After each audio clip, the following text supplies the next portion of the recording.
Good morning. Can everybody hear me well in the room? Folks in the back, can you hear? Okay. I'm going to talk today a lot about climate change, because climate change is why I'm active on this issue. There are a lot of good reasons to move to renewable energy. As an individual, but as a society, we are really getting a push at this point from nature, and I'm hoping everybody in the room will understand that after hearing what I have to say, and we can engage in a good discussion on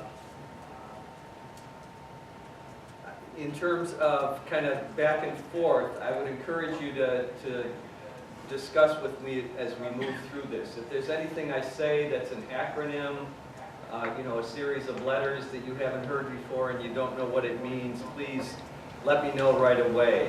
When we're involved with these issues, you develop a shorthand language, and that helps kind of not have 3-hour-long discussions about things, but if people are not familiar with it, it doesn't help. So if I use any initials or acronyms that you're not familiar with, please let me know right away. If you don't recognize it, probably other people in the audience don't as well. So what I want to talk about is the big picture of energy, and that's kind of why I'm starting with climate change, and bring it to a local perspective, talk about what's going on in New York State, what you can do in relation to it. I wanted to first get a sense of who you are, what my audience is here. And these are the things that I believe about climate change. I don't expect everybody in the room to agree with them, but I would like to get a sense of where you're at in relation to them. So the first one is, we have a climate crisis. This means that there is something going on that has potentially very dire consequences that need strong action. And it's quickly becoming a disaster, which means that we are losing time acting in relation to it, and it's not clear that we're going to act quickly enough. So can I get a show of hands of how many of you agree with that statement first? Okay. How many disagree? Okay. And how many just don't really know? All right, thanks. How many agree that we are losing our chance to turn the tide at this point? Show of hands. And how many disagree with that? In terms of renewables, have you looked at renewable energy? Do you think that it's really possible to replace kind of the fossil fuel system with renewables, and that we probably get some benefits out of that? How many agree and disagree? Okay. And then lastly, we need to act. We, the operative word being we. It's got to come from the grassroots. Okay. So we've got some kind of skeptics on this stuff, which is good. I'm going to take you through first a few arguments. One, that climate change is real, and then to talk about the way it's escalating. And then, to me, this is a really moral question. It involves moral issues, and I wanted to explore that a little bit. So, I'm not trained as a scientist. My degree is in psychology. I have taken some environmental chemistry courses and some environmental science courses from the head of the local DEC, who taught at Canisius College in Buffalo. But I don't expect you to believe everything I say because of my background, because my background is not there as a scientist. But what I wanted to talk with you about are some sources that I think have a great deal of credibility in our society. One is the military, which has looked at the climate change issue. Another is the insurance industry, which has the most to lose or gain through all this. And then the third is science itself. So in terms of the military, there's two reports I want to take your attention to. One is from the Center for Naval Analysis.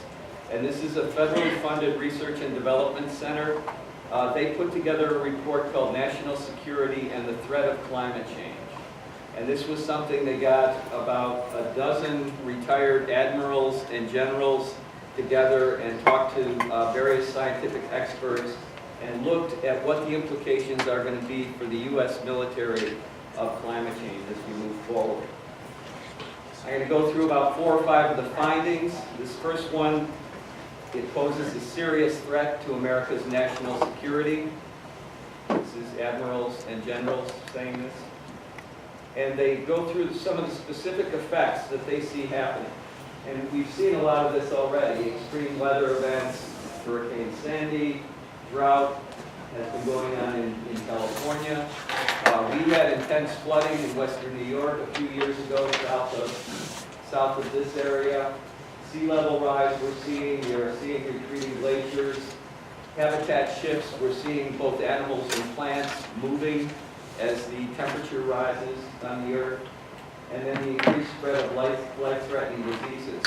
So these military folks looked at these factors and they started thinking, what is this going to mean to our operations? And what they see is that it's a threat multiplier for instability. Not necessarily that, a particular weather event is going to overthrow a government or cause a military situation, but a number of these factors put together are going to multiply the threats for instability. And they look at this particularly in areas that are already fragile, or where there's a lot of poverty already, where the food supply is not secure, and where you start getting food production declines, disease increases, water becoming scarce, large populations moving. This is not a scenario that makes for a stable government, and in fact it makes for situations that the military thinks they're going to need to be active with. They say these things are going to foster the conditions for internal conflicts, extremism, and a movement towards increased authoritarianism and radical ideologies. And they think that the U.S. military may be drawn more frequently, either alone or with allies, to either help the situation once it erupts, or to get in there and try to stabilize things before they erupt. I'm going to go through a couple quotes from some of the generals and admirals that were involved with the study. This is General Gordon Sullivan. He's the chair of the advisory board that issued this report. And essentially, he was looking at the issue of 100% certainty. And I think that's what, for some of us in the back of our minds, we're waiting for, when 100% of the scientists are absolutely sure this is what's going on, and we can really project what the problems are going to be. At this point, we can project forward, and it has to be general, because you don't really know what the impacts are going to be in a specific way. And what he is saying is, in the military, you never have that chance to wait for 100%. If you do that, you've already lost your battle. You need to act based on trend lines. And he also talked about this in terms of what kind of threats they see. They look at the probability of a threat and the consequences of a threat. And he talked about it in relation to the Cold War. The Cold War, all y'all are too young probably to remember much about it, but essentially it's what I was brought up through. And what we were looking at was the threat of nuclear war between the United States and the Soviet Union. And what he says about that is that it was very high consequences, but low probability. And in fact, we dodged that bullet, at least up until today. Now things are heating up again with Russia, but the military looks at that as low probability and high consequence, whereas he's saying climate change is both high probability, and in fact he's looking at it as inevitable and also high consequence in terms of what it's going to mean militarily around the world. Here's an admiral from the Navy talking about droughts, violent weather, and ruined agricultural lands. He says we're going to see more of that under climate change, and that's going to cause changes in society. It's going to cause more poverty, higher unemployment, and a lot of migration. A lot of the instability that's projected into the future is going to be about migration, people moving away from droughts, from floods, from not being able to access food and water. And he says those conditions are ripe for extremists and terrorists. This comment I find particularly interesting, and essentially what Admiral Brewer is saying is that we might have to join local militaries to kind of clamp down on their populations. And this is something that, I don't think military people really go into their careers wanting to do that. They're looking more at defending the United States of America. But what he's saying is we may have to get involved in situations where we're kind of repressing local populations that are rising up against the conditions that are going to be happening.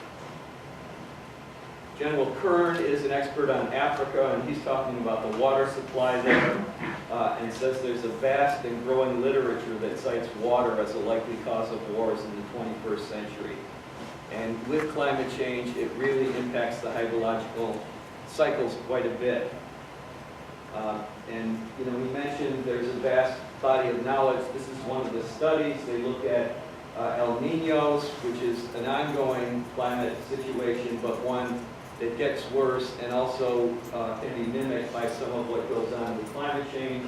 And essentially, what they're saying is the countries in red that you see there, where the majority lives in areas where they're much warmer in El Niño years, are more likely to experience wars than those where temperatures are less affected. Very interesting study that showed up in this journal, Nature. So that was the Center for Naval Analysis. There's another important document that the military has put out called the Quadrennial Defense Review. This was the 2010 edition, and this is where all the military top brass get together and project what's going to be happening and kind of report on where they see things going. In the 2010 report, they had a pretty extensive section on climate change and energy. Essentially here, if you look at the bottom paragraph, they're saying that climate change is already being observed in every region of the world, including the United States, and they're seeing heavy downpours, rising temperature and sea level, retreating glaciers, et cetera, et cetera. This is already being seen. And then on this next page, they talk about what the intelligence community has come up with in terms of significant geopolitical impacts. So they say it's going to contribute to poverty, to environmental degradation. They say it will, not it may, it will increase food and water scarcity. It will increase the spread of disease, and it may exacerbate mass migration. So these are things that your military is looking at around the world, and this is what they see coming. The key phrase here, we talked about instability. The Naval Center did the accelerant of instability. I play in a rock and roll band. I think the next band I'm in, that's going to be the name of the band, the accelerant of instability. Intense phrase, but this is really what they're looking at in the future in terms of what climate change is going to be doing. Now that was the defense establishment. I want to talk also a little bit about the insurance industry. You know, people look at the folks that are talking about climate change and they see, you know, people who are environmentalists, people who have a certain pre-existing kind of bias. This is the corporations that live and die by what happens in nature and what happens with their insurance policy. Munich Re is a reinsurance company. This means that they insure insurance companies. And they recently did a major report on liability for climate change.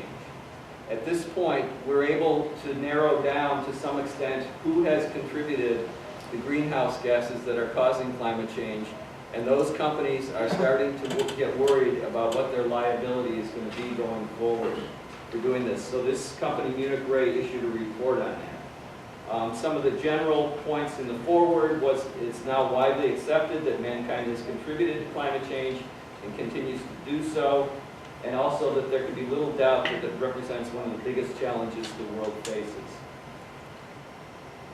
So here is some of the body of the report. Essentially, they're asking, are there any develops that could lead U.S. courts to be more favorable to climate damages actions?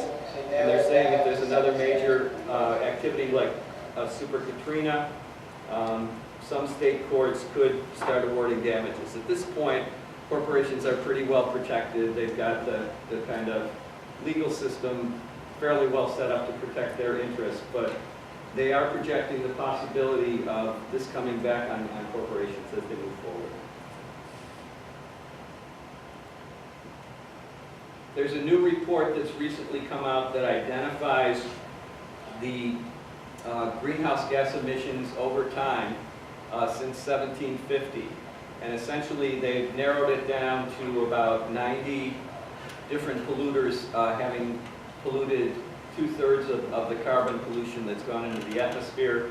This map shows where in the world those companies and countries are. And this is kind of a complex diagram, so I'll give you a couple minutes to look at it. Essentially what they're saying is that there are about 90 producers in the maroon section that have produced about 2/3 of the greenhouse gas emissions since 1750. And among those are many that are investor-owned. You can see ExxonMobil, Chevron, BP.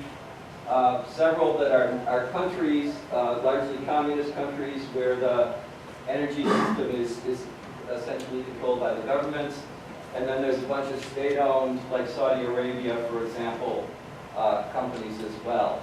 So at this point, amazing as it seems, it's possible to narrow down exactly where a lot of the climate change gases have come. So this is a threat to corporate interests and national interests throughout the world. And Exxon themselves has been assuming that there will be government action in relation to climate change. They've been projecting that in the US and Europe, carbon emissions will be taxed at about $80 per ton by 2040. They recently had well, I'm not going to go into that at this point. It's a little more detailed than we need to at this point. So that was kind of the military and the corporate look at climate change. I'm going to spend just a minute on science. And I want to do this video. And the video lasts about a minute. And the important point to remember is the camera that you're seeing is a camera that measures heat. It's not a camera that measures light. If you think about what most cameras do, they measure light. And if you think of it that way, it doesn't make so much sense. But this is a camera that measures heat. Hope you like British accents. What do you call it?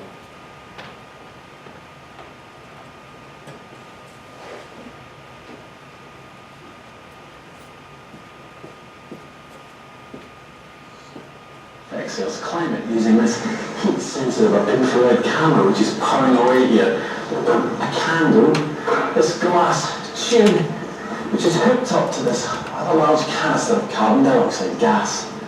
Now if I light the candle, you'll see that on the monitor the camera picks up the flame perfectly. Look at that, the hot sparks are glowing round. Now watch what happens when I turn on the carbon dioxide. Just keep your eye on the flame. The gas is invisible, so you don't see it fill in the tube. But as it comes in, you should see the candle start to disappear. There it goes. Look at that. What's happened is that the carbon dioxide in the tube is effectively trapping the heat. The candle's warmth no longer reaches the camera. Instead, it's absorbed by the carbon dioxide inside the tube. That's exactly how carbon dioxide works in the atmosphere. It traps heat, preventing it from escaping into space. I can show you how carbon dioxide affects Earth's climate. So was that pretty clear for everybody? Essentially, he was pumping carbon dioxide into that tube, and what happened when he did it is the heat wasn't making it from the flame to the camera. And this is essentially what's happening in our atmosphere. I really like that video because it's just so concrete, and you can see with your own eyes what the effect is. It's, you know, sometimes seems so abstract. How does this colorless, odorless gas that we can't see impact our energy system? But that's essentially what happens. It's holding energy in the atmosphere and not letting it escape, therefore it's heating up the atmosphere. Just a couple points on science at this point. This kind of traces the progression within the scientific community. Back in 1995, of all the scientists that were looking at this, about 50% said that human activities are responsible for most of the warming. At this point, it's 97%. So there is not much doubt in the scientific community. You know, those three, maybe they're right, but it's really unlikely at this point. If you polled 100 scientists on whether cigarettes cause cancer at this point, you'd probably find 3 that said no.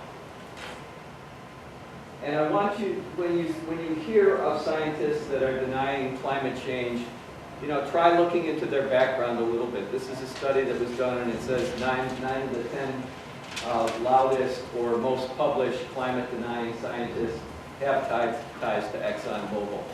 You know, the whole thing with the tobacco industry, what they wanted to do was plant enough doubt in people's minds that they were able to continue selling their product without any interference. And that's a pretty similar thing to the strategy that these fossil fuel industries have set up. So in terms of it quickly becoming a disaster, I want to talk about some of the recent indicators. This is atmospheric carbon dioxide over 650,000 years. It had never been over 300 parts per million until recently. And this is our current level, you can see is 400 parts per million. Apart from 1998, the 10 hottest years since records began have all been since the year 2000. This is Munich Reinsurance again. They're looking at severe weather in North America in particular in this report. But they have looked throughout the world, and this is 880 loss events. You can see the black are extraterrestrial events, so meteorites. And the red are geophysical earthquake. So those are not climate related, but most of the other disasters that you see pictured on this map from 2013 are climate related. They're weather events that could have been intensified by climate, hydrological events, floods. And this kind of shows the trend between 1980 and 2013. Once again, the red is something are geophysical, they have nothing to do with climate change. That's been pretty stable over those 30 years, but you can see there's definitely a trend of more severe weather events happening. They look at the loss events in 2013 on the top. As the other graph shows, essentially it's 880 loss events that they looked at. The average, which is over here, I believe, has been 56,000 deaths per year from catastrophes throughout the world. The last 10 years has been 100,000. We've been lucky the last couple of years. It's been only 20 and 10,000 deaths. You can look at where these things are happening. The Philippines had the largest number of fatalities with Typhoon Haiyan. It's largely going to be poor countries that are going to get the kind of climate change impacts that we're looking at. One thing we need to think about also is tipping points. With our international environment, there are certain things that if they start breaking down are going to cause other things to break down. Perhaps the most kind of famous is the permafrost, and if the permafrost melts, that's going to release a lot of methane into the atmosphere, and methane is way more powerful than carbon dioxide as a compound to cause climate change. So they kind of mapped out where these various potential tipping points are, and scientists are looking at that at this point. And that's a lot of why we need immediate and strong action, because once we hit these tipping points, things will get much more out of control. Here's kind of a rating of what some of the different tipping points are and how serious and how close they think we are to them at this point. And I just wanted to show a few slides from Hurricane Sandy. This is kind of our most recent and severe climate change event. This is the kind of destruction, and then, you know, people were pretty good about not getting chaotic, but it certainly impacted their lives, and I can't see a lot of these events happening without kind of social order breaking down to some extent. This is one of the worst tragedies from Hurricane Sandy. The two boys over here were ripped out of their mother's arms when the water hit, and they wound up finding the bodies a couple days later. And you can ask, you know, we get hurricanes a lot. How does this relate to climate change? It's much farther north than usual, and that can happen when the ocean is warmer than it normally is, and that was the case. Climate change certainly adds to a warmer ocean. The warmer water means more evaporation and heavier rains, and then you'll have these heavy rains with already high sea levels, which will bring higher storm surges. A lot of us in experiencing this last winter are probably saying, well, where the heck did global warming go? Because it did get a lot colder. This is a NASA map of January 6th, essentially showing most of the planet in red was warmer than normal, but we did have far colder weather through Canada and the United States, the central and eastern United States. This kind of looks at the month of January as a whole. And January 2014, believe it or not, was the 4th warmest January worldwide since they started measuring temperatures. So we experienced something different here, but worldwide it was still a warm January. And essentially what happened is that the polar vortex was pulled south by an unusually extreme jet stream, which some scientists have suggested will happen more and more in a warming world. And while we were experiencing the cold and the snow, Alaska was experiencing some of the warmest winter weather they've had. This is a picture of a highway out of the town of Valdez in Alaska where they had avalanches because the snowpack was just not stable and a lot of it melted and impacted the highway. So I want to talk about this a little as a moral question.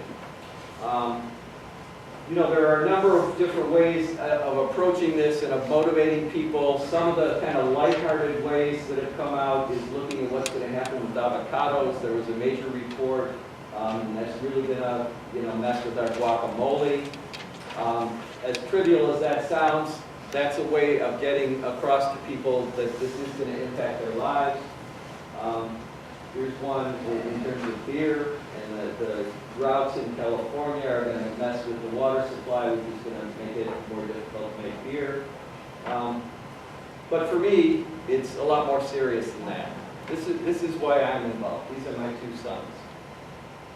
One is a teacher in Buffalo, the other is down in Manhattan working in the finance industry, and I feel like I have let them down, like my generation has let them down. As I was growing up, the trajectory was always that things are going to be better for your kids, and you're going to make sure that things are better for your kids. And I know for each person in this room, your parents probably worked really hard at that. I've worked really hard at it, but I do feel that the kind of instability that my boys and their kids are going to face during their lifetimes is going to make it really difficult for them to have a better life than I do. And for me, that's a profound moral question. I think this kind of says it all. When you think about morality, what is it? It is putting your neighbor on an even plane with you so that you are treating them as you would like to be treated. And essentially, it's a moral challenge because we don't know who's going to be impacted. There's a strong likelihood it's going to be the poorer people in the world. It's going to be people who are probably living farther away from us. But if you look at this, this is the contribution of greenhouse gases, and you can see it's mainly countries in the northern hemisphere, and this is where the likely impacts are going to be. So it's a moral question because we need to protect our neighbors. This is another one of those graphs from Munich Reinsurance, and it basically looks at it rated by fatalities in 2013. And you can see these four countries, Vietnam, Philippines, India again, Pakistan, are largely where the deaths and the destruction has been happening and probably will happen out into the future. So it's a moral challenge because it requires compassion, empathy, and sacrifice to meet it. We don't know who will be impacted. Maybe we personally won't ever suffer any of these things. The flooding of our homes, the death of our loved ones in heat waves, the burning up of our communities in wildfires. Western New York is probably fairly well situated relative to climate change.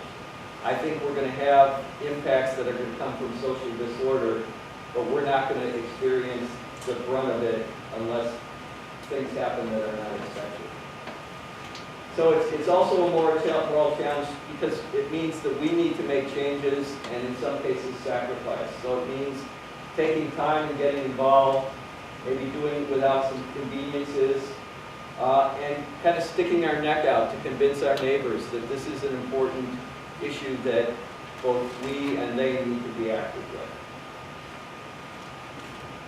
So this is just kind of a summary that came from that report that talked about the 90 kind of bodies that emitted 2/3 of the gases.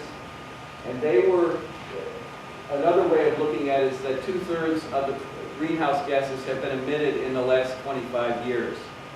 So in your lifetime, you have been benefiting from the fossil fuel use that has contributed 2/3 of the climate change. And those who have been adults for 25 years have done more than all earlier human beings combined to unbalance the atmosphere of the planet, and thus its weather systems, oceans, and so much more. So I wanted to talk a little bit about the state of our response to it, and I'm going to start picking up the pace here because I want to be done probably in about 20 minutes. We are currently at 400 parts per million of greenhouse gases in the atmosphere. This is today's concentration.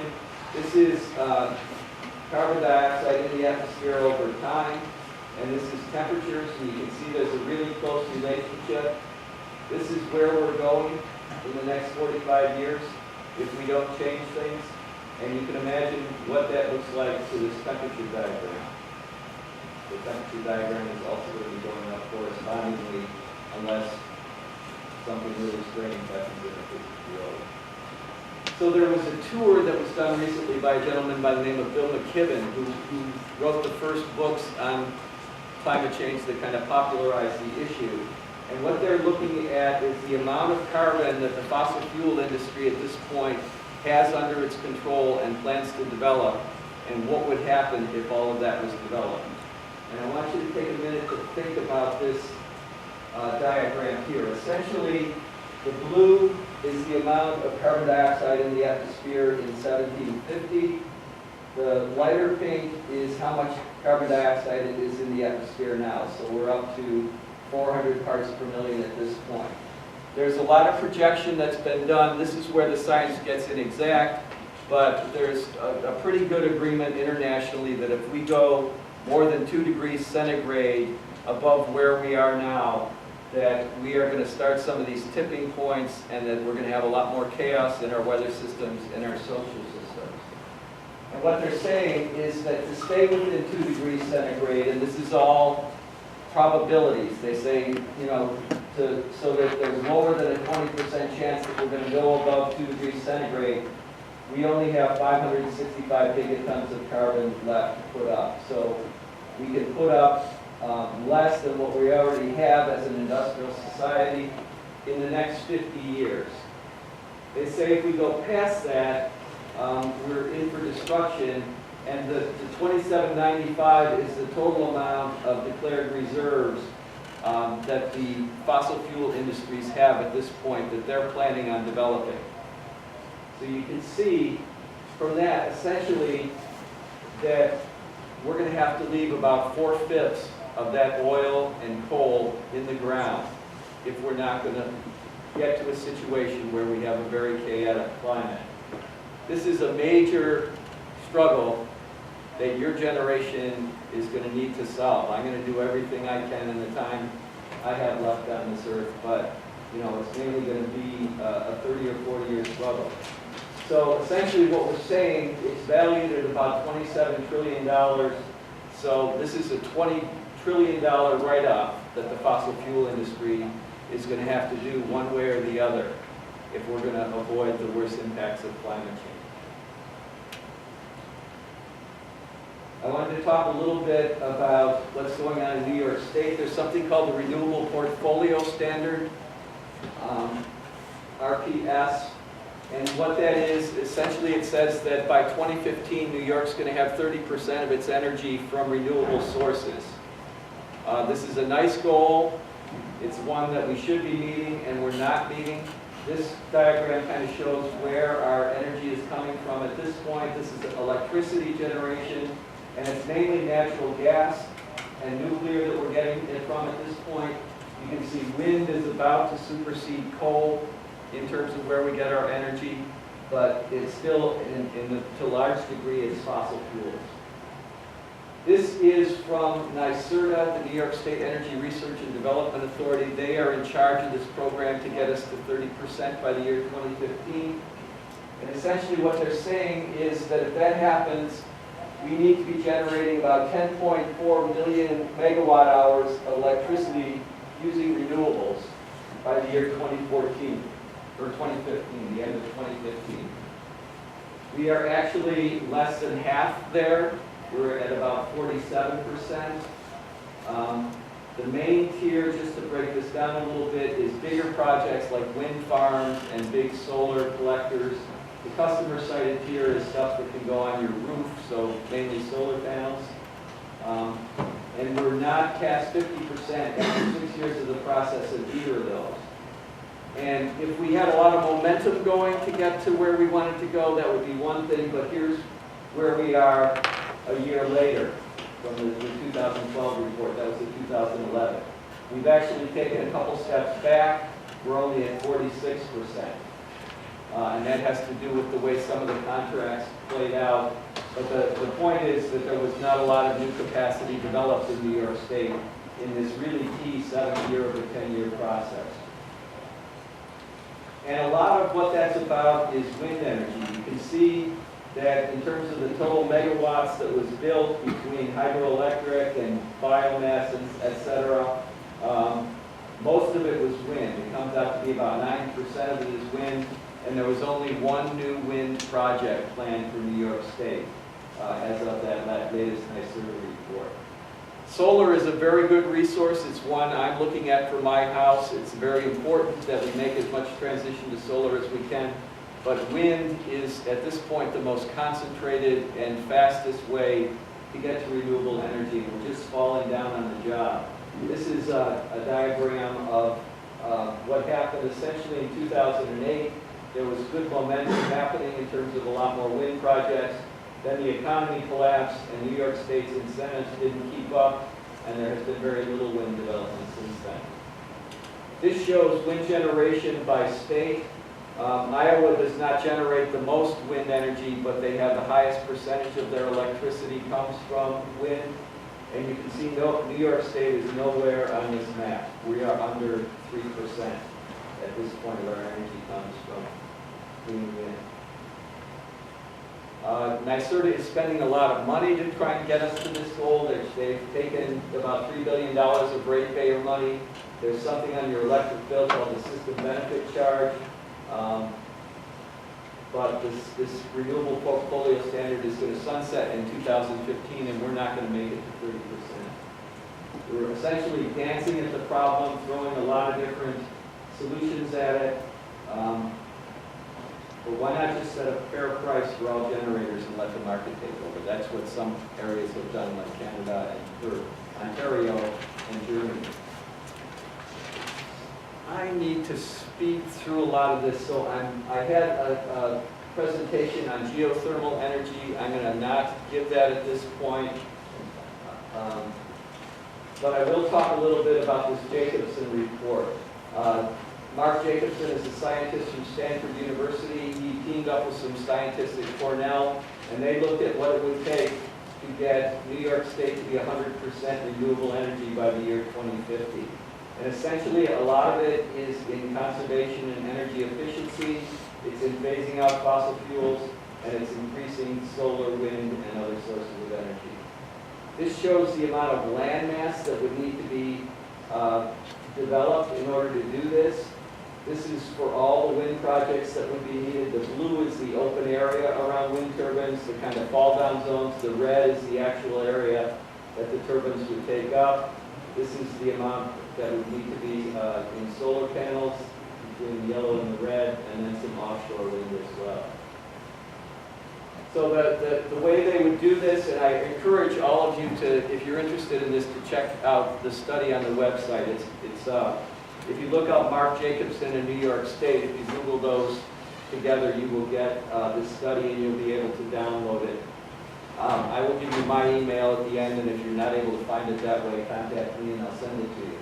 But essentially what they're talking about is electrifying transportation and domestic heating, so using geothermal heat pumps, to use the most environmentally benign generation technologies in terms of wind and photovoltaic.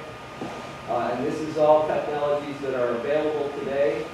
It would use a variety of energy storage techniques, and for fuel, it would use hydrogen generated from excess electricity production.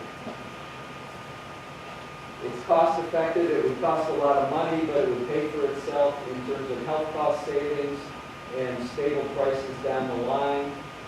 It would hugely decrease air pollution and greenhouse gas emissions from New York State, and it would create a lot of jobs. This is what they're projecting would be needed to do this. There would be another 4,000 wind turbines onshore, many offshore, largely off Long Island. A lot of large-scale solar projects, about 5 million residential rooftop solar projects, and other sources. They're looking at creating about 4.5 million jobs in New York State building this new system of energy, and about 75,000 permanent jobs, keeping it up. So I wanted to, people often ask, well, the sun doesn't shine all the time, the wind doesn't blow all the time, how does this work? And if you ever want a resource to look at that, PJM stands for Pennsylvania, Jersey, and Maryland. And it's a system that covers all these different states that you see pictured across the middle eastern part of the United States. And they look at what it would take if there was 30% of their power came from renewables. And New York is trying to get to 10% of these type of renewables, the types that are intermittent. And what they're saying essentially is, yes, we can do this. It would not impact our system and its reliability, and in fact, it would save us money in the process. So that's PJM, Pennsylvania, Jersey, and Maryland. And essentially, they're looking at a number of different ways, but really, if you spread out renewable resources widely enough and have a good transmission system, the sun's always going to be shining, somewhere, or the wind's going to be blowing somewhere, and you're able to balance it out. So as I mentioned, I'm not going to talk about the geothermal part of this. Essentially, what it is using the heat that's in the ground beneath your lawn, concentrating it in the house, and then spreading it out through the house. It's a really efficient technology. This is the operating cost for it compared to air source heat pumps and natural gas and propane and oil. This is a house in Buffalo that has both solar and geothermal, and you can see from this that essentially she has zeroed out her energy bills. So she winds up not paying anything over the year. I wanted to end a little bit with what we can do. I started with the 4 points. The fourth point is we need to act. And I hope that you get more of a sense of wanting to act from what I said. If you don't, that's fine. But if you're interested in acting, I wanted to talk about several things. The first thing is energy efficiency and conservation. The cheapest, most effective kilowatt hour is one that you don't use. So you would start with insulating and doing whatever you can to save energy around the house. In Buffalo, we have an organization called Push Buffalo that's doing this. If you don't live near Push's service area, contact NYSERDA, the New York State Energy Research and Development Authority, and they can put you in touch with folks that can do an audit of your home. They can, in fact, offer on-bill financing so that you can pay off the loan on your energy bill, and the savings on your energy bill will be larger than the loan. That's the way the program is designed. You can also buy renewable energy through your utility. This is National Grid. They have a New York Green Up program. There are 4 different companies that they work with, and they have different amounts of renewable energy. And there's a price adder that they put onto that to pay for those. There's also something called Ethical Electric, which is working on a national level and does this, supplies 100% wind for people's homes. You could convert your house to solar energy, or if it's a question of your parents' house or your landlord's house, you could talk to them about converting to solar energy. I'm currently in the process of doing that with my house, and I expect to save a good deal of money as I do this moving forward. A lot of our electricity goes into lighting our homes. At this point, you know, many of us have made the transition from incandescent bulbs to compact fluorescents, but there's a new generation coming in. It's called LED. Check out your local Home Depot or whatever for sales and pick one of these bulbs up and try it out. I did it. We've got flood lighting in our kitchen, and it was always a drag with the compact fluorescents because you would turn it on and it would be very dim in the room for 2 or 3 minutes. With the LED lights, it's like a 3-second delay, but then it comes on full, and it really is a much more pleasant way to go. Supporting wind energy is important. The Sierra Club at this point has a campaign going. We're asking the governor to double the amount of wind energy onshore by 2018 and to do offshore this year off Long Island to get a project started there. As I mentioned before, a lot of the things we do kind of add up in small amounts, but if we really had a crash program to develop wind energy and replace some of the fossil fuel sources, it would be really effective. There is something called a feed-in tariff, which is really the way worldwide folks have changed to renewable energy. It's something they have in Germany and Ontario, and essentially it sets a set price per kilowatt hour so that you know how much you're going to get when you generate electricity renewable under these systems. You have a standard contract, so it's not a complex bureaucracy. And the contracts are long-term. So if you have a feed-in tariff in your area, you can say that you will get 15 cents a kilowatt hour for 20 years, and that makes it a bankable proposition. So feed-in tariffs are really effective in getting the rapid deployment of energy, creating jobs and stimulating business, and of keeping the wealth in the community. This is where they have feed-in tariffs throughout the world at this point. This is where they have them to one degree or another in New York State. New York is lit up because there is one on Long Island, the feed-in tariff program. This shows essentially, in terms of all the wind capacity worldwide, that most of it was developed under feed-in tariff programs, and the vast majority of solar worldwide has been developed under feed-in tariff programs. I'm going to skip through the rest of this feed-in tariff business. It essentially talks about what has happened in Germany with it.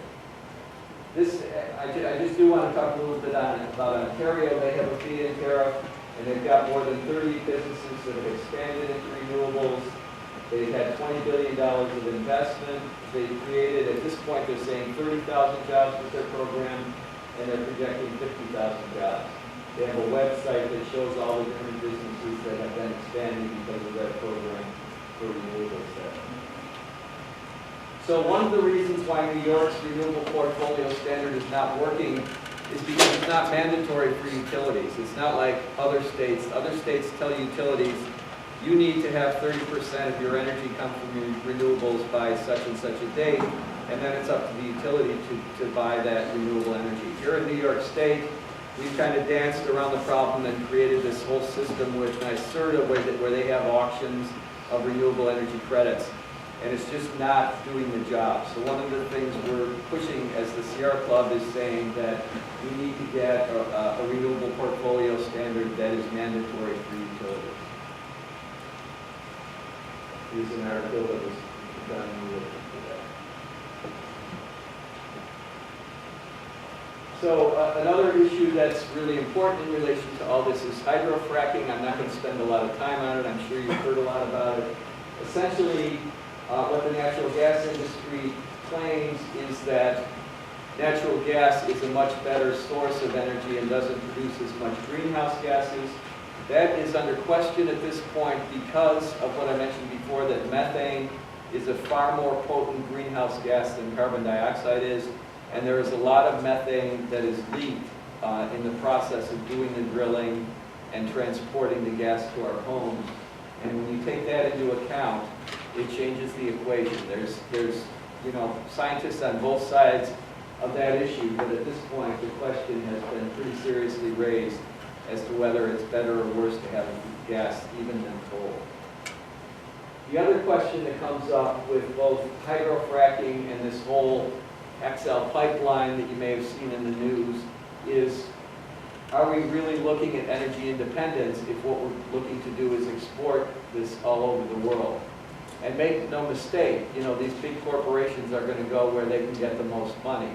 And at this point, most of the rest of the world is paying a lot more for the natural gas than we are. And they're looking to take this fracked gas and export it throughout the world. And it's really not going to do so much for energy independence in the U.S. if that's the result. I wanted to talk a little bit and close on the issue of campaign financing, because if you're looking at this, you're looking at impacting the political process to bring us to renewable energy. And if the fossil fuel industry essentially has our legislatures and our Congress sewn up, there's not a way that this is going to happen. So, it's a bit of a stretch to talk about campaign finance, but I wanted to do it because it is crucial. This is, I don't know how many of you saw, but there were 30 senators who stayed up all night about 2 weeks ago talking about climate change as a way of making a statement that the Senate is serious about climate change. Of the 30, this is the 30, this is the amount of oil and gas industry contributions that went to them. This is the amount that went to the other 70 senators. So there's a really strong correlation. Some politicians cannot be bought, but it's really not as simple as am I bought or not. It comes down to complex questions that, you just turn it a slight amount with the contribution and you've gotten your legislation that you want. So this is Republicans versus Democrats in the U.S. Senate in terms of how much is financed from the oil industry. And this is even among Democrats, the 30 that took part in the climate action have gotten this much in gas and oil industry contributions. The 25 Democrats who did participate in that got that much. So it really, there's a lot of different ways of breaking it down, but I would say that it's extremely important that we change the way our political system is financed. And I wanted to close, and I hope we can have some discussion with some resources to leave you with. This is Renewable Energy World. They put out a daily email on solar and a daily email on wind that just kind of keeps you right up to date on exactly what's going on in terms of policy and breakthroughs or defeats and so on and so forth. It's an excellent source. This is a group that I have set up called the Writers Group, the Climate and Clean Energy Writers Group.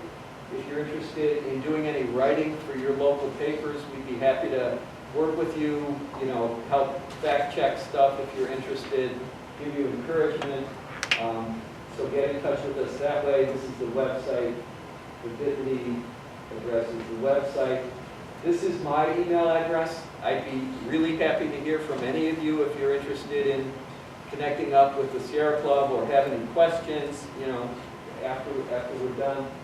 This is an organization that Bill McKibben put together. It's called 350.org. It's based on we need to bring our carbon levels to 350 parts per million to really stabilize the atmosphere. It's got a lot of very interesting things that mainly younger people are involved with. And then in terms of public campaign financing, it actually has a chance of passing in the New York State Legislature this year. If you're feeling bold, call the governor. You'll just get an aid or an answering machine, and they'll happily take what you have to say, so it's not like you're going to get into an argument. But I think it's important that each of us who care about this register on this issue for this session. And with that, I'm going to shut up, and hopefully there's questions and some discussion that we can get going. Questions, anyone? Thank you.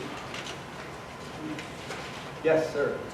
What kind of cost do you have to put in, like you were talking about how you're going to be putting in solar panels to your house? Yes.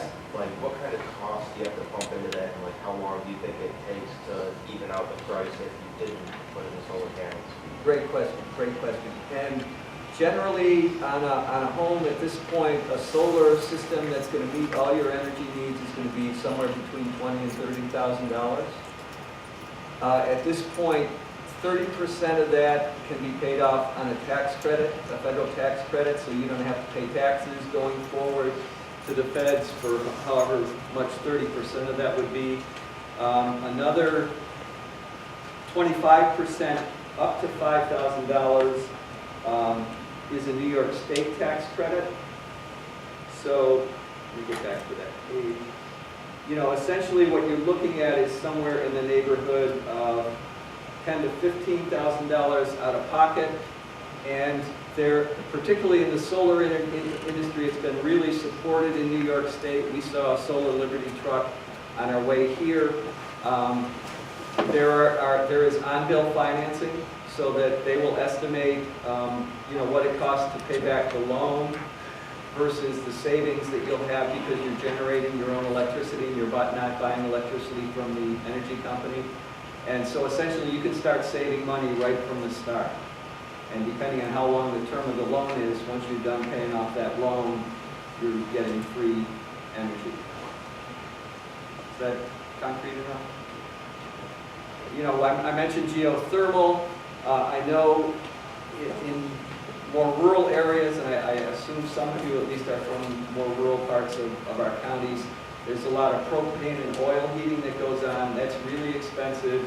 Geothermal can have a pretty short payback under those kind of situations, and there are very similar tax credits. The amount that a geothermal system would cost would be a similar amount, 20 to 30K before the tax credit. There's another hand over here. Yes, sir. Can you sell that if you don't use energy? Yes, there is a system. There's a system called net metering, and essentially what it does is when you're generating electricity using a solar panels, it's running your meter backwards, and so, and when the solar panels are not generating electricity, you're getting electricity from the utility. So at the end of a year, they look at what the net is, and if there is over-generation, you're paid back. In New York State, it's not at the retail rate, but all the time your system is generating electricity and offsetting electricity, you're essentially getting the retail rate of like 15 cents a kilowatt hour.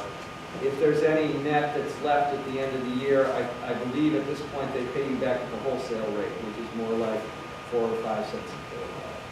So essentially you can lower you can sell whatever you don't use, so you can lower your cost even more.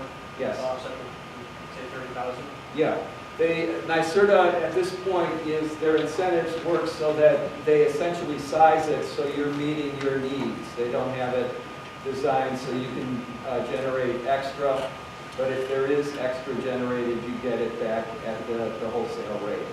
Under a feed-in tariff program, as I was mentioning, that's different. You get the rate that they guarantee for everything you generate.